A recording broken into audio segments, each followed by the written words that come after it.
Hello and welcome to the 3,500 Miles Between Us podcast with your hosts Jobie and Abigail.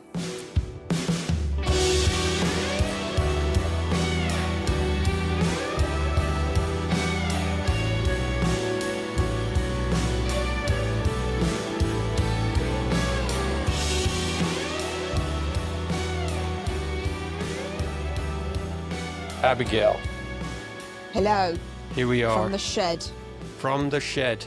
From the shed. Podcast from the shed. We are actually videoing this time, I believe. Last time we thought we were videoing and we got through the whole thing and it didn't work. So this is making history right now. We're making history. We're making ripples throughout the universe. People are just like, yeah. Look at 10 years from now, they'll put this up as the first ever podcast filmed on us. On us, yeah. Historical moment. When we're on Infamous. Joe Rogan, when we're on the Joe Rogan show, so he'll be 70. Yeah. We'll be saying, I remember watching your first podcast. In his wheelchair. Yeah. Or his walking stick. I'm not projecting that on Joe. Our good friend Joe. Yeah, so hopefully this works as video. Me and Abby are not tech savvy in the slightest. And then the next challenge will be how to get this on YouTube. Oh my God. And then after that, Spotify. Let me put this cable out the way because it's making clunky noise. Bloody. So you're in a shed. So what happened to your I've been watching you on Instagram. You've been doing your shed. And I was like, I'm curious. So start again. So I walked into my shed last Tuesday and it was filled with bikes and lawnmowers and a lot of crap, camping gear. Uh-huh. So I thought I'm going to make it into a summer house and I need to do it for under $400. That's the challenge. Uh-huh. And a week later, a week and a couple of days, and it's just finished as of 15 minutes ago. But what I did is I went into Value Village and instead of doing drywall, I did fabric. So I've literally nailed and stretched. This is all underneath. This is just studs. So there's no insulation. No insulation because it's just a summer house and I couldn't be bothered and I only got my Ford Focus and I can't get drywall in my Ford. So it had to be accessible for me.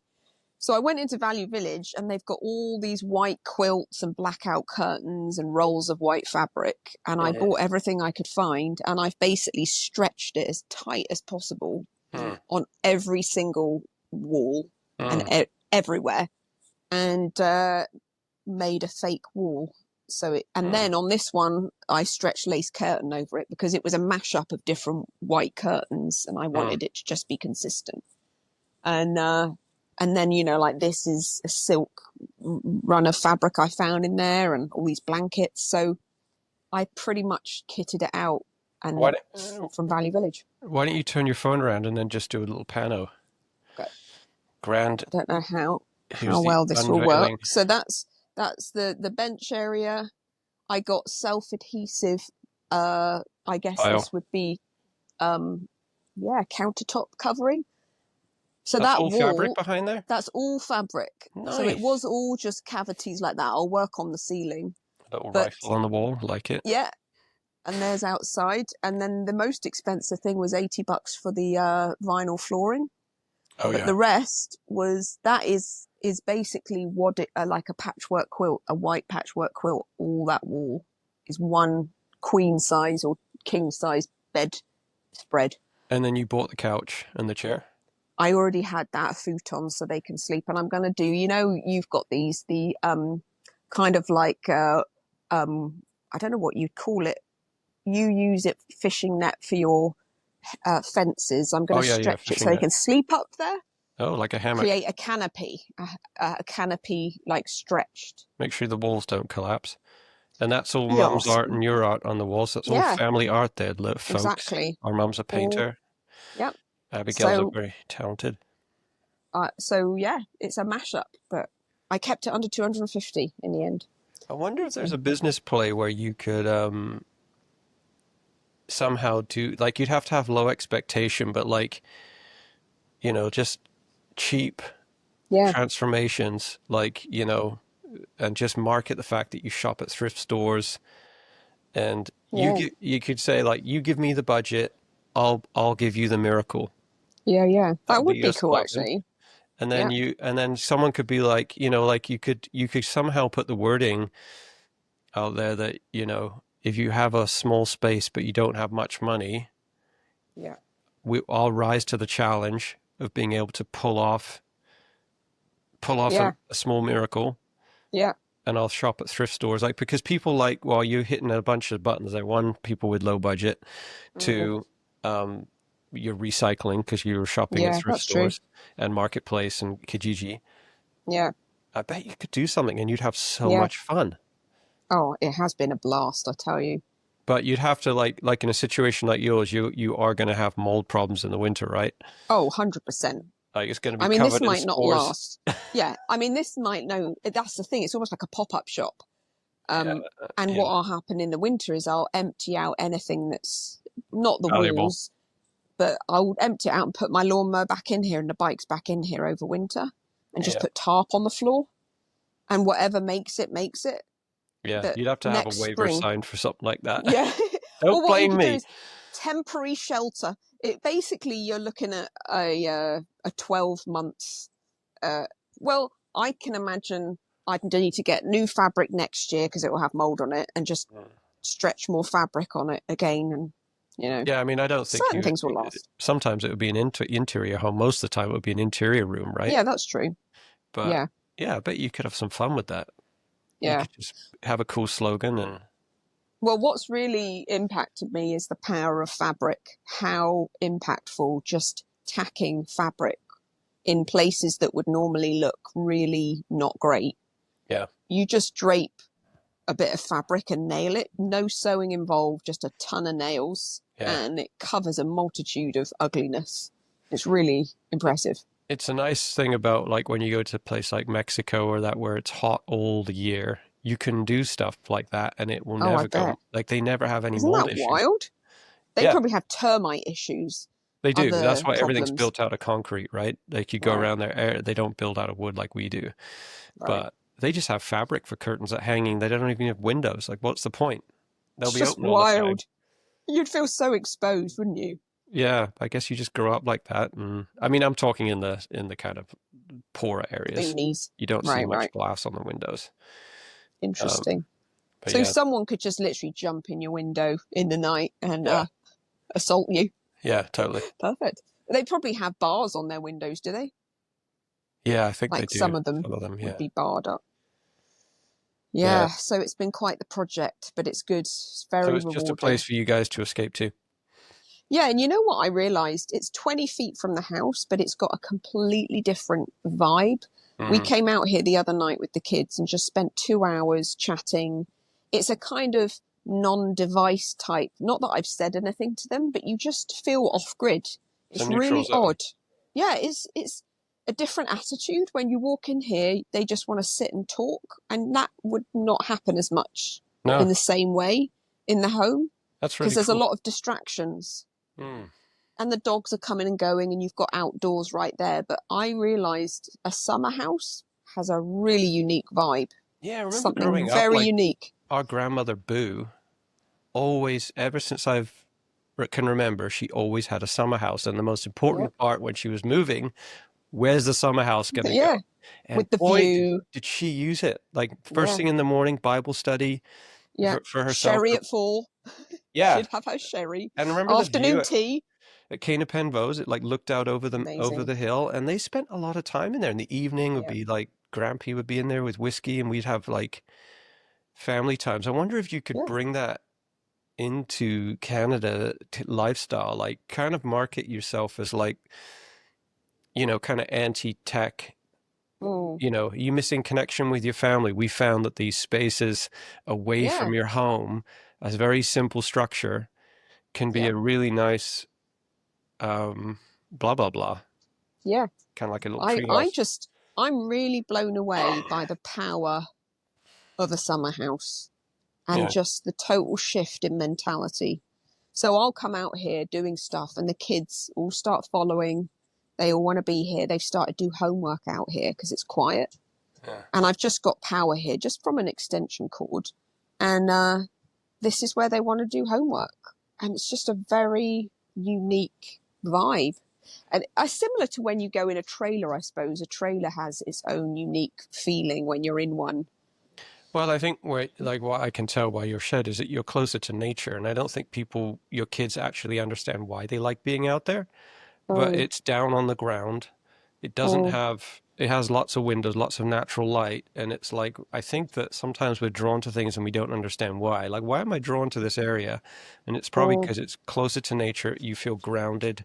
There's a sense of Yeah. peace maybe there.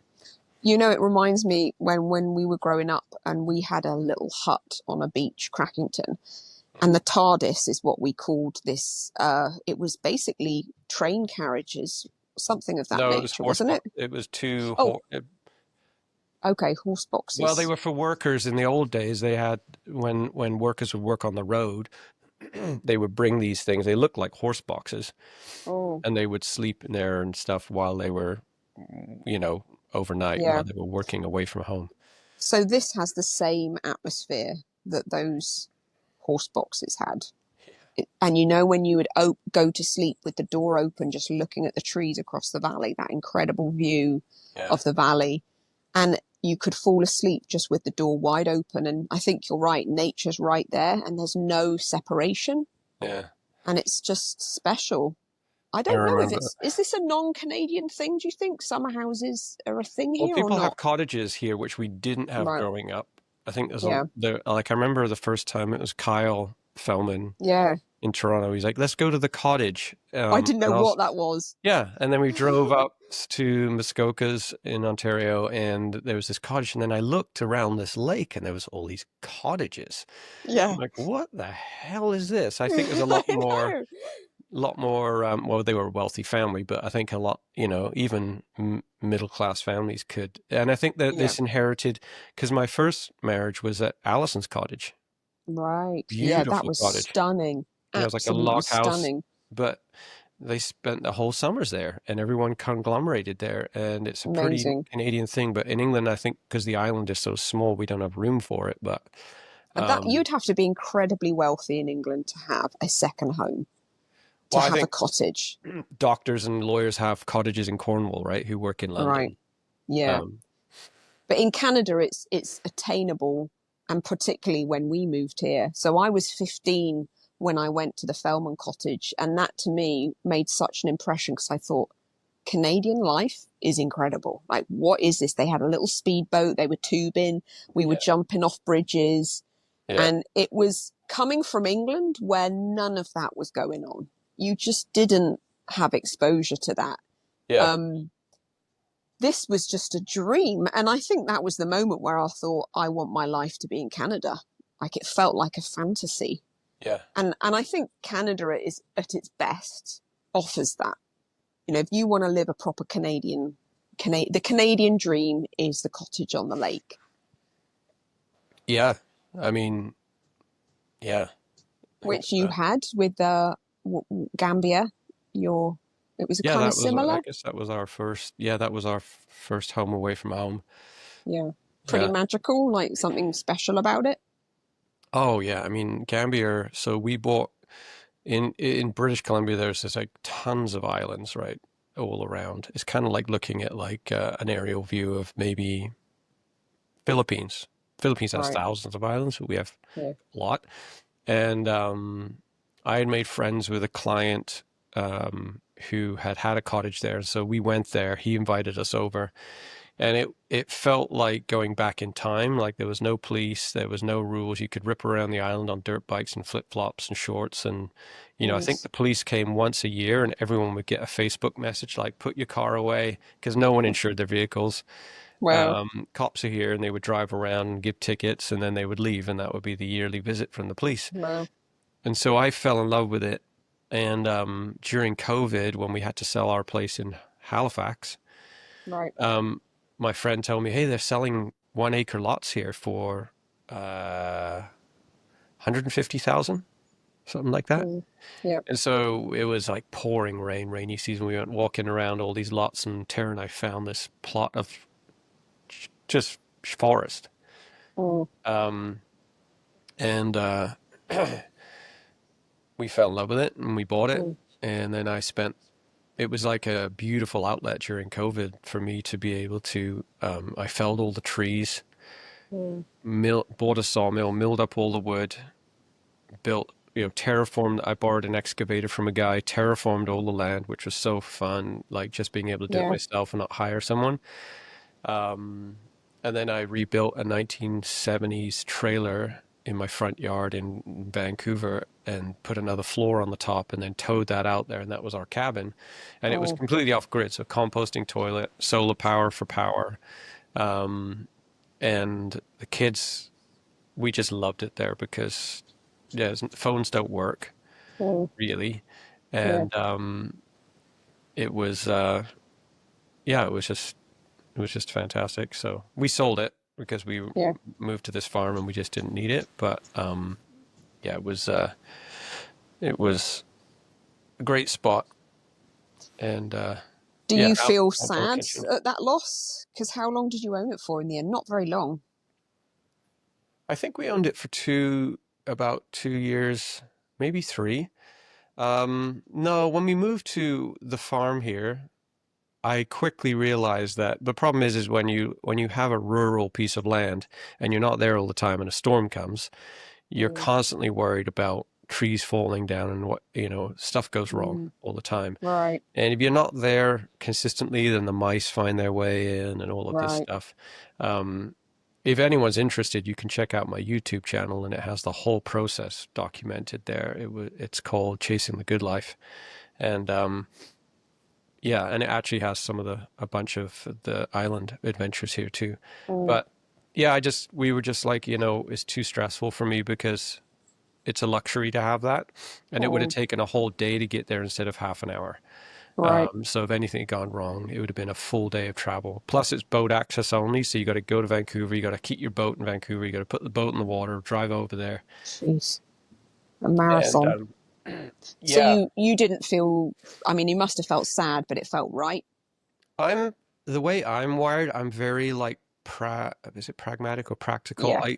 Once I've made the decision in my head, it's fine. Whereas Mm. Tara is a lot more emotional about things. Like Oh. she doesn't want to throw any of the kids' drawings away or any of the Mm. kids' artwork. Like me, I look at it and I have a little, oh, and I Moment. shove it in the garbage, and it's like Yeah. I'm fine. I kind of make these very fast decisions. I can throw stuff away. Whereas Tara's a lot more connected and emotional to stuff. And Well, I so think she's probably more sentimental. I think you and I pivot sentimental. very quickly. Like Yeah. I tend to pivot. I'll be like, oh, I really wanted that. Huh, okay, right. Pivot. What's the next thing? And I'll just readjust Mm. very, very quickly because I don't like wasting my energy on things that aren't going to happen or that are dead end. And so if I land in a spot where I think that ain't going to work, I just drop it immediately. Because Yeah. to me, it's all energy flow. Did you ever find that? Like, I remember growing up, Dad would always dream about having what was the dream he'd always talk about? Like having a place in the Which one? jungle or moving to Going to Papua Canada. New Guinea. It was Papua New Guinea, Africa. Yeah, and I remember just checking out every time. Mm-hmm. I was not interested in dreaming. Like him and Mum would dream, but I think Yeah. I quickly realized that it's never going to happen. Yeah. Because Dad, Yeah. I mean, they did pull a trigger on things like moving house and doing these things and renovating homes, but when it came to those things, I remember just rolling my eyes and just be like, what's the Yeah. point? What's the point in talking about it if it's not going to happen? Yeah. And it is something that I think I've needed to nurture, having children, like learning just to play with fun Mm. ideas. Like Gabe is going all the time, like literally. I was driving home from Yeah. mountain biking last night, and he was sitting beside me. And every store we passed, or every geographical place we passed, another idea would pop into his head. Really? So we passed the hunting and fishing store. He's like, "Dad, we got to fix our fishing rods, right?" Yeah. We go past another place. Dad, that we should get a go-kart. Da, da, da, da, da, da. And it's like, just a stream of consciousness. And Won't it be great when he's capable of pursuing, because often it's a partnership between the two of you. If you have to activate the doing, what yeah, he's actually going to land on, because you need people like that have got ideas. But I think I was saying to you the other day, ideas versus, what was it? Solutions that actually, to me, focusing on solutions feels a lot more within reach than an idea. mm, So saying, oh, let's go to Papua New Guinea, that's an idea. Is it a solution to what I'm facing in my life now? No. It's not. I'm really interested in ideas that are solutions to things that are challenges right now, and how will it mm. solve this particular problem. Yeah, I Yeah. mean, it was funny because we were sitting around. It's just a lot going on right now with Gabe and mountain biking, and so it's called the Island Cup. So every weekend we have to camp down island, and it's really fun in the evenings. We get to sit around a campfire with friends, and Gabe was telling a story, and I could see the adults just check out. It continues to amaze me that how, and I don't know, like I don't spend a lot of time with people, right? So when I do, I'm like learning I'm always watching interactions and how things happen, and I probably do that. I do this, but when you watch it, it's like, oh, that's really not cool. Like Gabe would tell a story, and then everyone would be like distracted by something, like, oh. And I was watching Gabe as he was telling the story, and it was like first three people were interested, then two people, then one person, then nobody, and it was just me. And I was like, and he was scanning, and that's what we do when we're telling a story, right? If people aren't engaged, you start to recalibrate, and then when it gets to one person, you just kind of like the volume just goes, and you don't finish the end of the story. So what's the point? And it's hard. It's hard. And I was watching Gabe, and he was, oh, nobody's listening. And I was talking about it with him in the evening, and I was like, kind of just, commiserating with him. And he's like, you do that, Dad. I'm like, really? He goes, yeah, I'll be talking, and you'll just be like, yeah, yeah, yeah. And I can tell you're not really listening to me. And I'm like, oh, God. And the fact is, Gabe is always going. Like you around the dinner table, if you were to be a fly on the wall, Gabe holds about 90% of the conversation. Amelia, Extreme extrovert. He yeah, must be an extreme he extrovert. just doesn't filter. He's just and the beautiful side of that is he's really excited about things, right? And so he's just excited about life. Yeah, And he an notices things. enthusiast. Like, I noticed you cut the grass today. That looks really good. No, thanks. And, Wow. or whatever it is, He won't have any problem getting a girlfriend. I know. Wow, I noticed you cut your hair today. What a stunning haircut. And they'll Oh, be yeah. like, oh. Oh, yeah. And he's so cuddly and So he lots of affection. notices things. He notices minor things. Oh, yeah. Like there's this guy, Kyle, that, he's such a laugh, like, and he's always mountain bike. He's such a great guy. And, he's fairly what we call chunky in our home. And Gabe calls him a chunky monkey. And Body Gabe, positive. and I'm like, we were mimicking Kyle doing something, and Rick Gabe's like, no, Dad, he does this like when he's pulling his pants up, and I'm like, wow, you really watch people. Like he really watches people's little like idiosyncrasies, and for a young 13-year-old, that's pretty crazy. But anyway, I don't know where I was going with that, but yeah, I was just realizing that the dream, I was like, oh, I'm going to try and be more attentive. He doesn't know from his perspective that I'm just like it's just constant. Yeah, it's like that stream of consciousness. I mean, my 12-year-old similar, and yet he will ask the most boring questions on the planet. Like we'll be in the car and he'll say, how much do you think a traffic light weighs? And I'm just like, these are the kind of drivel. It's like 12 years of just random questions. I'm like, I don't know, and I don't care. How much does a traffic light weigh? And it will be the most irrelevant. And I think partly, I don't think it's necessarily a bad thing for a kid to know that they're not the center and they're not as important as, you know, when you are around kids, say it, particularly if it's an only child sometimes, where they get that absolute undivided attention and they see themselves as very important. And then you put that child out in society and people just find it really precocious and annoying when a child is used to being center. And I don't think it's the worst thing in the world for kids to realize you're not the center. You're important, but you're not the center. Yeah, it's hard as a parent, but also you realize that they're gonna have to, like, when I remember my life and, you know, traveling is just like incredibly tough, you know. It's because you're away from all the people that protect you, and you're just with people who don't you know, don't have a filter, and you just learn the hard way. Like it's a school of hard knocks traveling. I remember just feeling so lonely at times. I'm so glad I did it, but you know, like Amelia, my daughter, is going through a rough time right now because she's just feeling like she only has her boyfriend as her only friend, and she doesn't have many friends at school, and there's all these cliques and stuff, and there's this like parental type of like, well, maybe we should move schools, you know, thing that can kick in.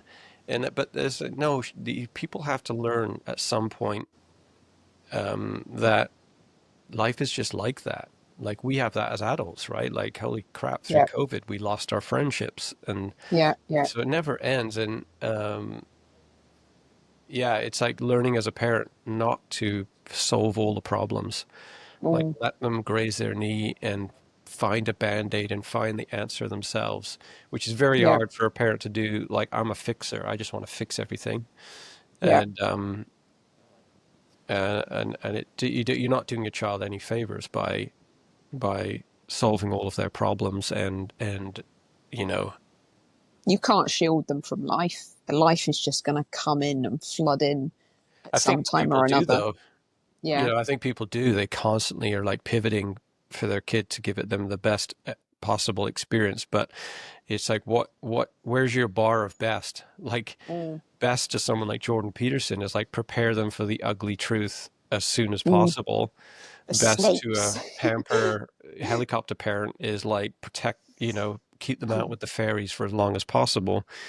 You know, like, it's one thing I didn't really like about the Waldorf school that we had our kids in, was there was lots of beautiful things about it, and I understand their idea of like keeping the innocence for as long as possible. There is a side of that I learned to appreciate, but there's also like, you know, the fact of the matter is we're living in this world, and the world is ugly, and there are hard things, and It's the lack of preparation, I think. I can appreciate that an innocent, for example, living in Nova Scotia is like the 1950s. So when mum comes here from England, she says it's like going back in time to the 50s because of that very slow, rural, and to me it feels busy. I'm like, well, I'm busy. I can't imagine being any busier. But the pace, how long you line up for things, it's similar to the island, I'm sure. You just dial back, and there's a sense of innocence in that, because what kids do with their time is go to the beach and have a fire on the beach. Whereas if they were in the city, it would be going clubbing. And so what people do with their time is really, really different, and it keeps them innocent longer. So going to the lake and then ending up being there till 11 o'clock at night and jumping off the dock is so different than if they were in inner city England. They would be at pubs getting drunk a lot. And I know that can happen both places, and rural life can often lead to like drug issues and boredom and stuff. But I think they've got a level. So here, it's known for being good for raising kids, and I'm sure like the island's probably got a similar, like it's a better pace for children. But I agree. At the end of the day, you realise you can't shield them, and especially junior high is like maximum exposure to cliques, cruelty, being left out in the cold. Like, it's kind of a bitchy environment. And each of my kids that have gone to junior high, I'm like, whoa, it's out comes the bitchy behavior. oh my It's definitely God, Amelia is like drama. And it's yeah, but it's not a pleasant experience, I don't think. No one has anything good to say about junior high. if you talk about No. people's childhood, they're like, that was a gong show, absolute shit show. For both the kids and the parents. Yeah. Yeah. Yeah.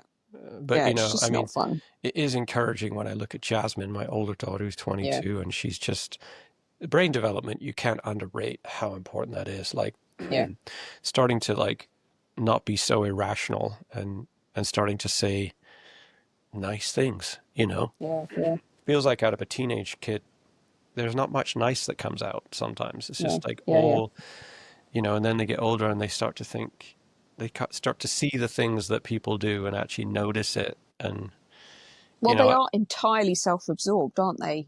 As teenagers, they're basically looking out for their own self-interest. Yeah. They're selfish beings. They're not looking outward. Yeah. And it's pure and higher negative emotions and hormones, and all that stuff makes them not overly pleasant a lot of the time. Yeah.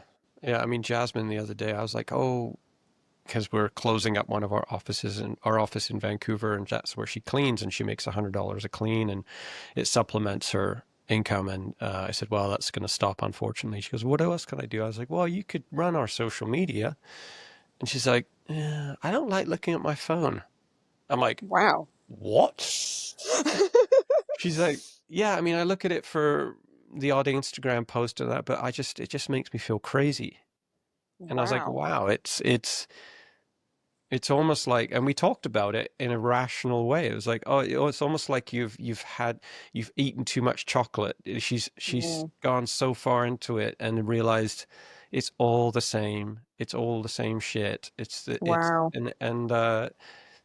Yeah, and she went to a rave in like LA or something the other day, and her and the guy she was with, she's like, he inspired me because he didn't have a phone. And you see these raves and they're just all cell phones, like the whole time. Yeah. So your brain is thinking not what's going on stage. Your brain is thinking, what are other people going to think about? Yeah. It's what like I've captured. what I've captured. You're not putting your phone up here thinking about the concert. You're definitely, your attention is up there, not out there. Yeah. And she's like, and I just didn't take my phone, and it was so good. And I was like, good for you. I was like, that's radical. I don't have any words, Jasmine. I am just flabbergasted. Well, you instantly feel like they're teaching you something, because we're all addicted, no matter what age. I see grannies who are in their 70s that are addicted. Like, everyone's addicted. Oh yeah, and I mean, that's you know how, I don't know if it's Rogan says, don't keep phones from your children. Let them figure this shit out. Yeah. This generation will figure it out and probably just end up repulsed by it. He has a very practical outlook, right? He's like, AI is coming. It's like, he doesn't. Might as well embrace it. Yeah, you might. And it's like, he's got a very like, it's actually true. Don't get stressed out about what it's going to do. But yeah, I mean, I was in Vancouver the other day, and I was sitting down at a coffee shop having my coffee, and I noticed this older, seemed like Italian couple, retired for sure, sitting down having a coffee, and the woman was scrolling through her phone, and the guy was sitting there with his cappuccino, just staring out the window, not with a phone. So she was obviously more tech savvy, but and I was like there for 45 minutes, and they didn't say a word to each other. And I'm like, what is he thinking? Like his wife is just, and you see that a lot. People will go on a date. So they've taken the effort to go on a date or go for dinner, go for coffee, then they sit in the coffee shop and they don't talk to each other. And it's like, and I think it takes a level of awakening, because like they say, like meditation, if you understand meditation, you're just like, it's simpler than you think. It's just understanding that you're in your thoughts. Most people don't even know that there's another option. Like, I was talking to my buddy, we were mountain biking, and he was talking about cutting back on drinking and all of this kind of stuff. And I was talking to him about some of the meditation practices, like, and he's an older, guy in his 40s, I think, and just was like, what? Like, and so I think because we're in it, we think everyone thinks about it. Yeah. And I don't know where I was going with it, but so I talking about Jasmine. Well, I mean, my thought is understanding, you know, when they say, oh, you're unconscious, that person's very unconscious. All Right. that is when you identify with your mind so much that you think your thoughts are you. And so consciousness is understanding your There's another thoughts aren't option. you. Yeah. Yeah, it's like my thoughts aren't me, they're just thoughts passing by, just like emotions drift through your Right. and they come and they go, and where do thoughts go? And off they drift. And it's observing the fact that if you're conscious, you're aware of the fact that your thoughts aren't your identity. They're not who you are, and they don't belong to you. Right. They're drifting. Whereas an unconscious person fully identifies with their thoughts and believes and holds on to these, I suppose, belief systems and beliefs that, and I find where it really gets challenged with me is when it comes to political things. And if someone really disagrees, like I found out that they voted for someone who I would definitely not vote for, it's really hard not to identify. Well, it's like I realize how much I've identified with, what would you call it, like ideals, and I take it personally. You know, Yeah. when you meet people, when someone says, "Oh, we've got very different political views," and it sounds fine, but when you're actually in that position and you're trying to deal with someone who's got very different political views, it's actually quite challenging to continue to want to be around them and like them. Yeah. You know, if they're just, you find out who they voted for, why they voted, and suddenly my opinion of them goes, I drop them down a few notches. Yeah. And that's where I realize, oh, I'm identified with form. I'm identified with ideas. You know, I'm not seeing their essence as just a human being and seeing, actually, we probably agree on almost everything but this one thing, and who cares? We've been kind of nurtured into this strange political environment where when I find out something about someone and their belief systems, I think less of them. And I notice that in myself, that I drop in my level of respect for them. Yeah, I think if I'm really honest, I'm the same. I think COVID is like, you know how in history is like before Christ and after Christ? Oh, I lost you there, Abby. Oh, there you are I'm again. back.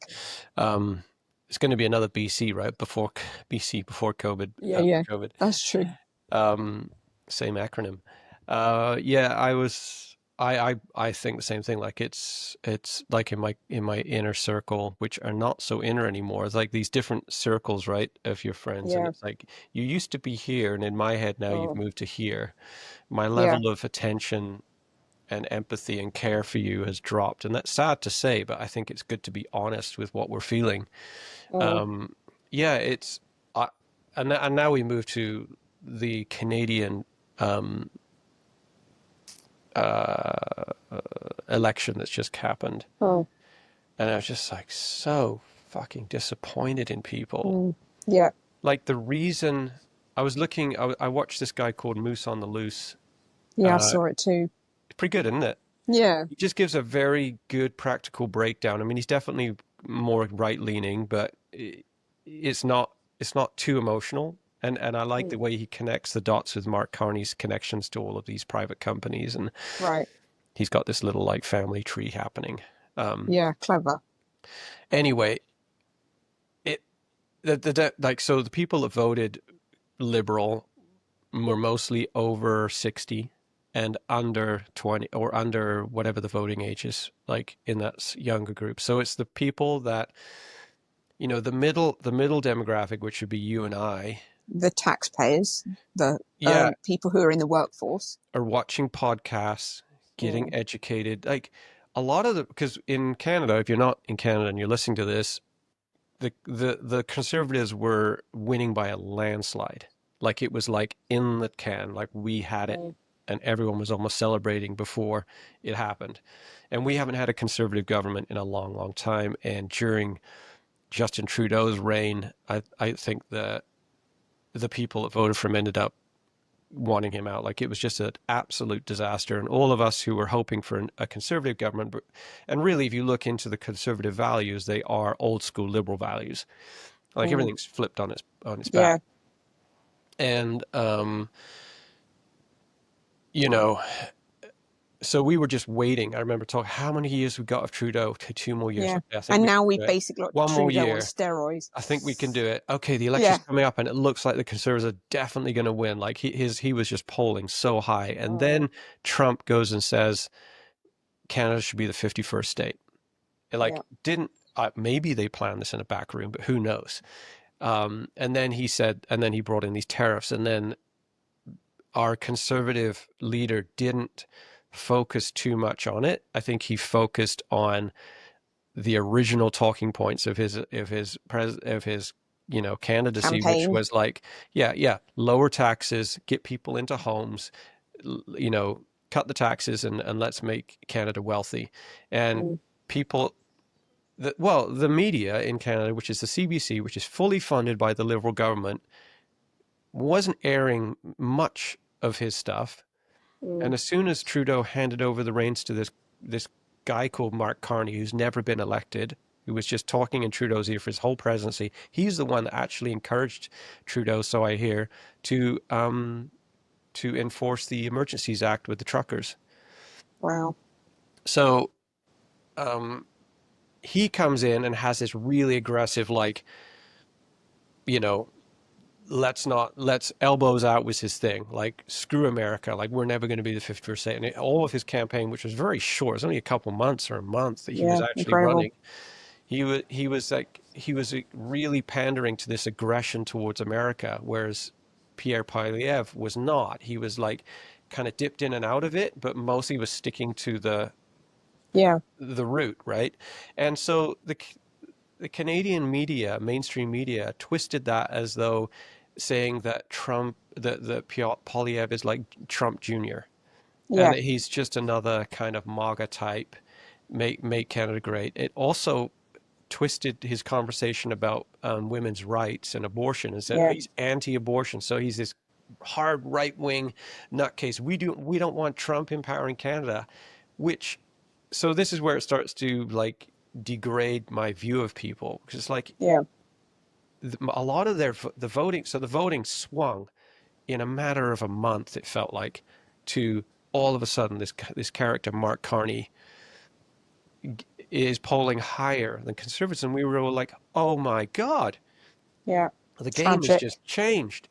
And Mark Carney has written a book on zero, was it net zero? Like he's like Trudeau on steroids when it comes to the net zero. Oop, lost you again. It's because my battery's running low. Lovely. And so people swung over to the liberal side based on, for the most part, this whole thing to do with America. Yeah. And women's rights. Like, he's not anti-abortion. No. He has something to say about it, but I don't know his exact stance on it, but he's not anti-abortion. And people bought it. And I'm like, you fucking idiots. Like, now we're heading into 5 years 4 or 5 years of this guy who is a total globalist.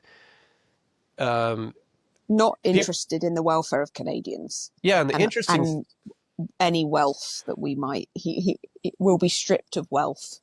Yeah, and if you look at his, like, I haven't read his book, but I've listened to people that have read his book, and they've read it over and over, and they said either he's lying about everything he wrote in that book, because what his platform was to get voted in was the opposite. Let's get rid of the carbon tax, because he realized that the Canadians want the carbon tax gone. They want all these taxes gone. They want to pump oil. So he pivoted the opposite of everything he wrote in that book to get votes. So either he's lying about everything in the book, or he's lying on his campaign and he's going to switch everything around now. Which is more likely. Yeah, and it turns out that his company, and I can't remember the name of it, Moose on the Loose talks about it all the time, his company will benefit massively. His corporate, like, he's a multi-millionaire, right?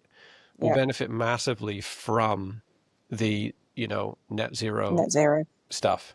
So more racketeering.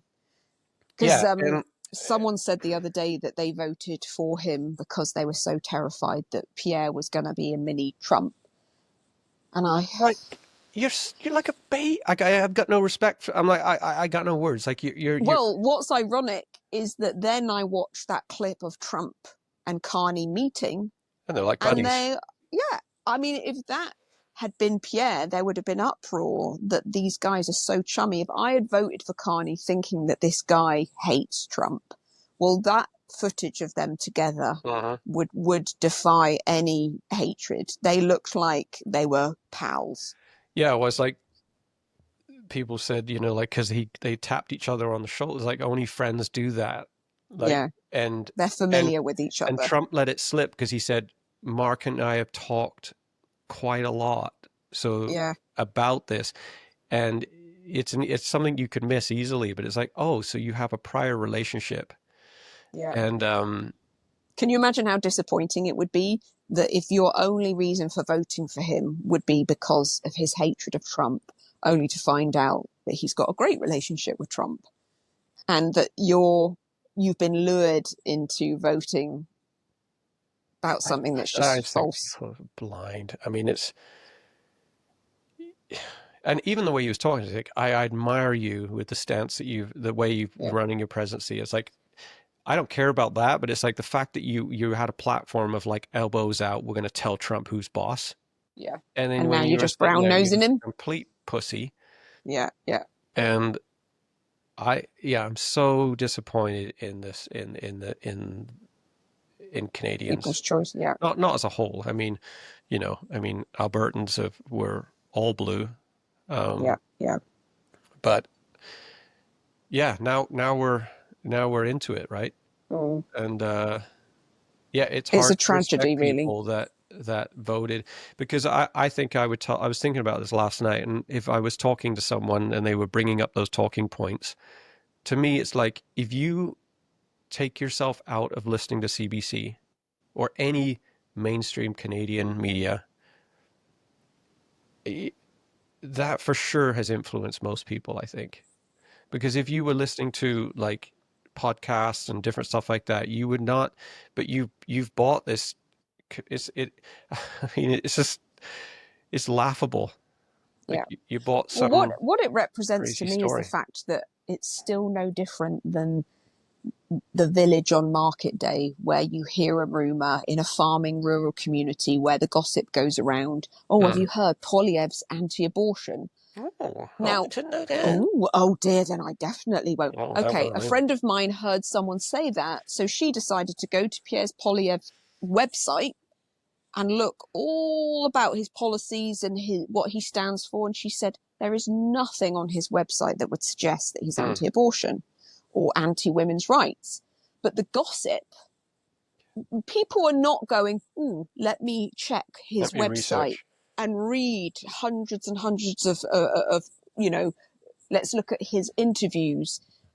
They don't bother. They just hear the gossip, see a few reels, have some sound bites that might even be AI. We don't even know if this is real. And that's enough for them to generate the fear. Yeah, and it was probably like Danielle's stance on puberty blockers. Like, she just said, I'm not, like, because people said, oh, Danielle's against gender changing drugs. Yeah. And it actually, that's what people believe, but actually what she said was, I think you need to be over 19. Like, you have to be over 19 or over 18 to get a tattoo. Yeah. So I think you have to be over 18 if you want to go on puberty blockers, but people cut that part out and say she's against. Right. And the same thing with abortion. It was probably just some type of like filter, like a benchmark. Because Trump, the same thing. They said he was anti-abortion. He's not.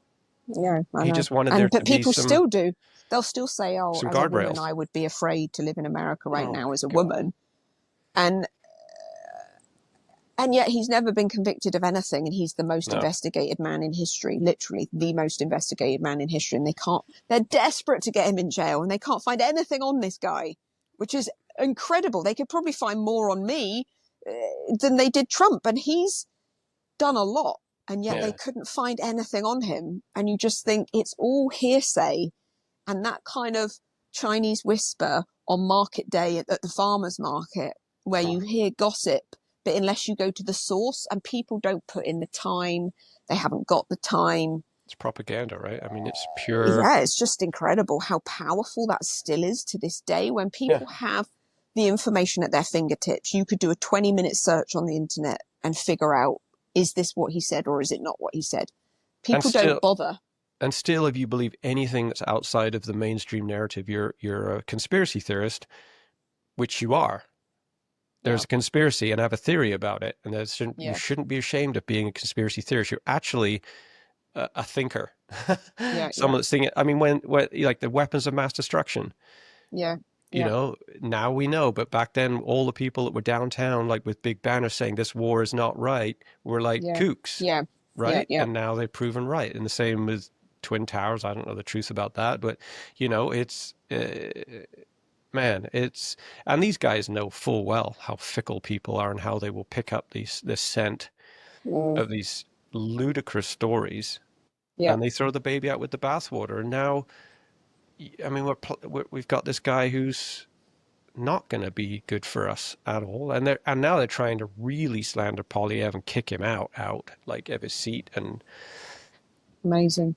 It's and so I, disappointing. so I was in Vancouver, you know, talking about these gossips, and now with Elon Musk, right? The darling of the left, the guy that was saving the Oh, planet, is now one of the most. demonized. Oh, he's like hated Mm. patient zero when it comes to like the left hating someone. And so I'm driving behind Teslas in Vancouver, and they have bumper stickers that say, "I bought this car before Elon went crazy." Wow. And they're That's buying these insane. stickers, and I'm like, I don't think you're just a chicken. You just Oh, don't want to stand out, yeah. you know. And Amazing.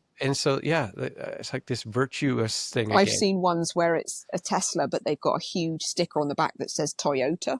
So they're just trying to basically rebrand their car as if it's not actually what it is. Yeah. It's like putting Ford on the back. And what was interesting is in France, in Paris, that was one thing that struck us all, is how quiet the city was, because everyone's got an electric car. So Mm, it's the quietest city. And that was interesting to see electric cars en masse. mm. Obviously, not all of them are Teslas, because over there, it's a huge push for hybrids and whatnot. But the quietness was almost like a pedestrian city, but there was cars everywhere and they were all electric. Wow. And I didn't see one gas station. I don't know where they go to plug in their cars, but yeah, Well, it definitely was, not downtown Paris. no, but fascinating to see that a whole population has Mm. gone in that direction. And I guess one of the perks is it's quiet. Yeah. But I mean, there's yeah, probably more pedestrians getting hit 'cause you can't hear the bloody things. right, maybe, Like yeah. I was mountain biking yesterday on a brutal climb. I did it twice. Some punishment I wanted to give myself. And I'm slogging up this hill, and all of a sudden this girl goes past me on this battery operated mountain bike with No a way. hoodie on. Like I was in a t-shirt sweating, Wow. and she was in a Yeah, hoodie. yeah. She's hi. It just- I mean, one of my mates he he's a lineman, so he does all the poles for hydro, right? And you know, like the big high Yeah. powered stuff that feeds your house. And he's just like, dude, I know this because this is what I do for a living. There is no way that Canada's grid can handle all of these electric vehicles. Like that, just Really. our grid is so. He's like, we're just running off our feet maintaining what we already have. Because if And everyone we had an have electric power car right now and outages. plugged it in, everything would just shut down. Really. You know, and so he's like, Yeah. is it impossible? I mean, I think in cities electric cars are a great idea because Mm. there's so much, you know. Yeah. But where I live Yeah, in the yeah. country, I just think I think the problem is that we can be guilty of the same thing of judging people with electric cars. Mm. I think it's not that. I mean, I think we can be guilty of that, but it's the same old thing. It's with the vaccine. It's like I don't care if you want a vaccine or not. It's like the fact that you're forcing it on me. Mm. And you're telling me that because I don't choose it and I don't do it, that I'm a lesser person and I'm not Yeah. allowed to have these privileges. The same thing is happening with this green stuff is like you're forcing it on me. You're making me Mm. look bad for driving a truck with a diesel. You're judging Yeah. me. Like you're saying, it's like, no, like if you want to go and buy a gas car, go buy a gas car. If you want to buy an electric car, Yeah. go buy an electric car. But don't pretend that you're a better person than me. Yeah. Or Or inflict that same. It's like when I was with the family in Paris, I was kind of getting a gauge on what European thought processes are like. So very. did your phone die? Well, folks, it's just me. It's just me. My sister has left the building.